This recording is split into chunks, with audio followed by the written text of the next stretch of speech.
समाचार। प्रदेश में अब 8 जून तक प्रभावी रहेगा लॉकडाउन। कल से सुबह 6 बजे से दोपहर बाद 2 बजे तक आवश्यक वस्तुओं की दुकानें खुलेंगी। अन्य व्यापारिक प्रतिष्ठानों को एक दिन छोड़कर खोलने की अनुमति। प्रदेश में कोविड संक्रमण दर 1.1% हुई। 33 जिलों से 50 से कम मामले दर्ज किए गए।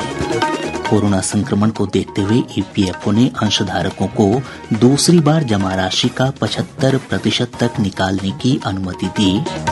और चिकित्सकों ने देश में उपलब्ध कोविड के सभी टीकों को सुरक्षित और प्रभावी बताया है।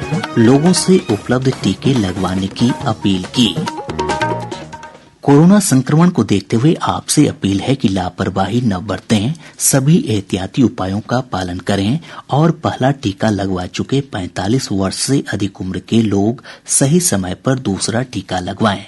3 आसान उपायों का पालन करें और सुरक्षित रहें।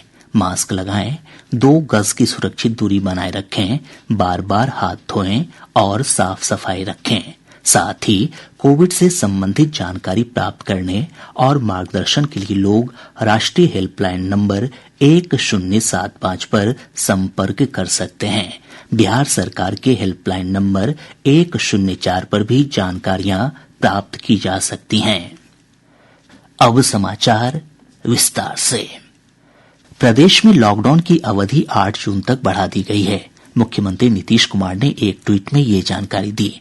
श्री कुमार ने बताया कि आपदा प्रबंधन समूह, मंत्रिमंडल के सदस्यों और विभिन्न विभागों के अधिकारियों के साथ उच्च स्तरीय समीक्षा बैठक में लॉकडाउन बढ़ाने को लेकर सहमति बनी। उन्होंने कहा कि इस बार लॉकडाउन के दौरान व्यापारिक गतिविधियों में कुछ और छूट दी जा रही है। मुख्यमंत्री ने लोगों से मास्क पहनने और सुरक्षित दूरी के नियमों का पालन करने की अपील की है। गौरतलब है कि राज्य में लॉकडाउन की अवधि को तीसरी बार बढ़ाया गया है। पहले 5 से 15 मई तक लॉकडाउन लगाया गया था, जिसके बाद इसे 25 मई और बाद में 1 जून तक बढ़ाया गया था।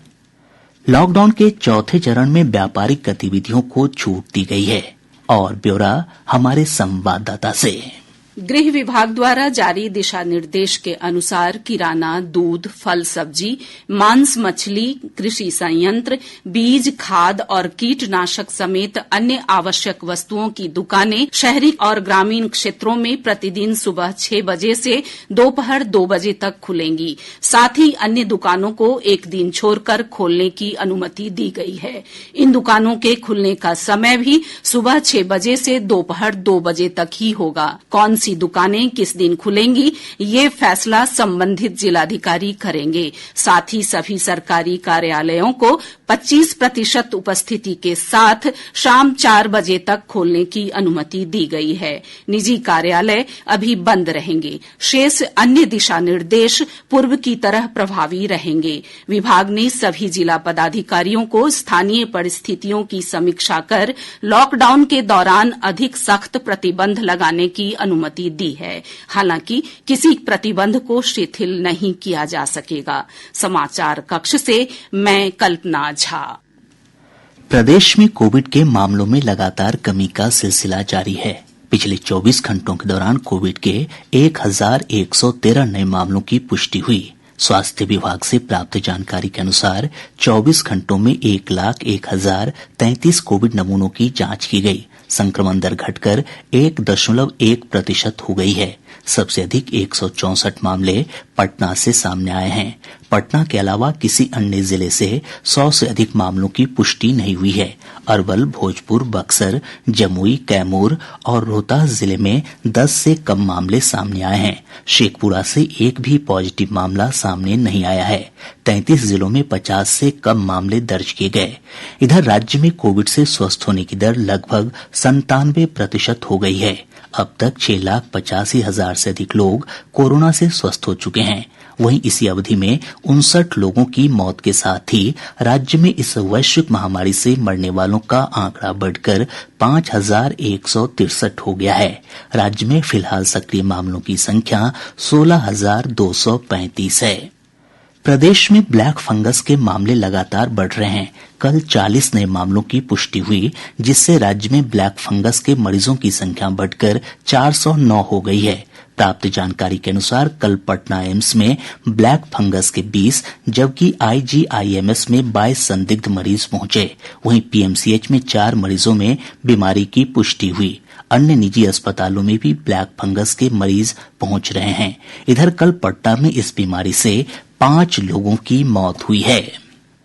प्रदेश में ब्लैक फंगस के इलाज के लिए निजी अस्पतालों में भर्ती मरीजों को एम्फोटेरिसिन बी इंजेक्शन के लिए 4,792 रूपये से 6,247 रूपये तक खर्च करने होंगे। Bihar medical services and infrastructure corporation limited ने इंजेक्शन की दरें तय की हैं। 3 कंपनियों को एम्फोटेरिसिन बी की आपूर्ति के आदेश दिए गए हैं।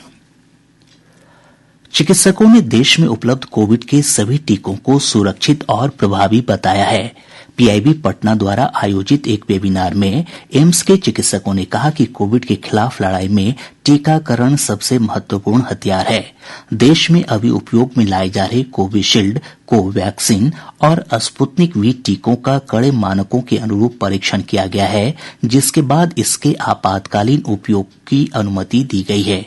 चिकित्सकों ने लोगों से उपलब्ध टीके लगवाने की अपील की और कहा कि बेहतर टीका आने का बेवजह इंतजार नहीं करना चाहिए। टीकों को लेकर लोगों से किसी भी अफवाह में नहीं आने की एम्स के चिकित्सकों ने अपील की है। राज्य में अब तक 1,04,34,285 लोगों को कोविड से बचाव के टीके दिए जा चुके हैं। स्वास्थ्य विभाग से प्राप्त जानकारी के अनुसार कल 46,212 लोगों का टीकाकरण किया गया। इसमें 36,485 लोगों को टीके की पहली डोज जबकि 9,727 लोगों को दूसरी डोज दी गई।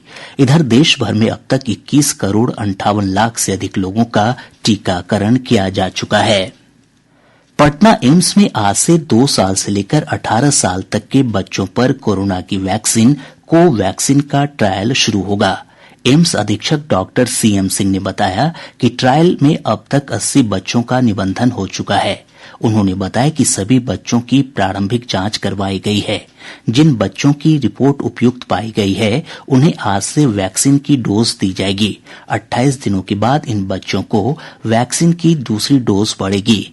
डॉक्टर सिंह ने बताया कि ट्रायल में शामिल बच्चों के स्वास्थ्य पर 1 महीने तक गहन निगरानी रखी जाएगी। कोविड की संभावित तीसरी लहर को देखते हुए प्रदेश के 27 जिलों में 10 बेड का आईसीयू बनाया जाएगा। ये आईसीयू जिला अस्पताल या संबंधित जिले के मेडिकल कॉलेज अस्पताल में बनाए जाएंगे। इसके अतिरिक्त सभी जिलों में 10 से 20 बेड का सीपीसीयू भी बनाया जाएगा। स्वास्थ्य विभाग के अपर मुख्य सचिव प्रत्यय अमृत ने विभाग की हुई उच्च स्तरीय समीक्षा बैठक के बाद ये जानकारी दी। प्रादेशिक समाचार आप आकाशवाणी पटना से सुन रहे हैं। कर्मचारी भविष्य निधि संगठन ईपीएफओ ने कोविड-19 महामारी की दूसरी लहर के दौरान अपने अंशधारकों को दूसरी बार पैसे निकालने की अनुमति दी है। श्रम और रोजगार मंत्रालय ने बताया कि प्रावधान के अनुसार 3 महीने के मूल वेतन और महंगाई भत्ते की सीमा तक गैर वापसी योग्य निकासी या ईपीएफ खाते में सदस्य की जमा राशि का 75% तक जो भी कम हो दिया जाता है। सदस्य कम राशि के लिए भी आवेदन कर सकते हैं। सदस्यों को यह अग्रिम राशि वापस नहीं करनी होगी। पूर्व में भी ईपीएफओ ने अपने अंशधारकों को पैसे निकालने की अनुमति दी थी। कोविड के कारण विधवा हुई महिलाओं को लक्ष्मीबाई विधवा पेंशन योजना से जोड़ा जाएगा। समाज कल्याण विभाग के आधिकारिक सूत्रों ने बताया कि राज्य में अब तक कोविड से 1,912 महिलाएं विधवा हुई हैं। विभाग ने सभी जिलों से ऐसी महिलाओं की सूची तैयार करने और उन्हें योजना में शामिल करने का निर्देश दिया है। योजना के तहत 400 रूपये प्रति माह पेंशन दिया जाता है। राज्य सरकार ने यास चक्रवात के कारण फसलों को हुई क्षति से संबंधित रिपोर्ट सभी जिलों से मांगी है। कृषि मंत्री अमरेंद्र प्रताप सिंह ने ये जानकारी दी। उन्होंने बताया कि सभी क्षेत्रीय पदाधिकारियों को जल्द से जल्द संबंधित रिपोर्ट सौंपने का निर्देश दिया गया है। पटना के बेउर जेल के पास नमामि गंगे परियोजना के तहत बनाए जा रहे सीवरेज में दम घुटने से 2 मजदूरों की मौत हो गई। दोनों मजदूर पश्चिम बंगाल के रहने वाले थे। मधेपुरा जिले के इनामी अपराधी गुड्डू यादव को एसटीएफ ने हथियारों के साथ गिरफ्तार कर लिया है। ये गिरफ्तारी जिले के शंकरपुर थाना क्षेत्र से हुई है। नवादा पुलिस ने अंतर जिला लुटेरा गिरोह के 6 सदस्यों को हथियारों के साथ गिरफ्तार किया है। सीवान जिले के दरौंदा थाना क्षेत्र अंतर्गत रुकुंदीपुर शनिचरा स्थान के पास अपराधियों ने हथियार के बल पर एक बैंक ग्राहक सेवा केंद्र के संचालक से लगभग 4 लाख रुपए लूट लिए।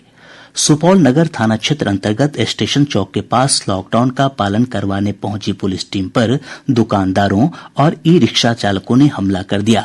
घटना में पुलिस वाहन का चालक गंभीर रूप से घायल हो गया है।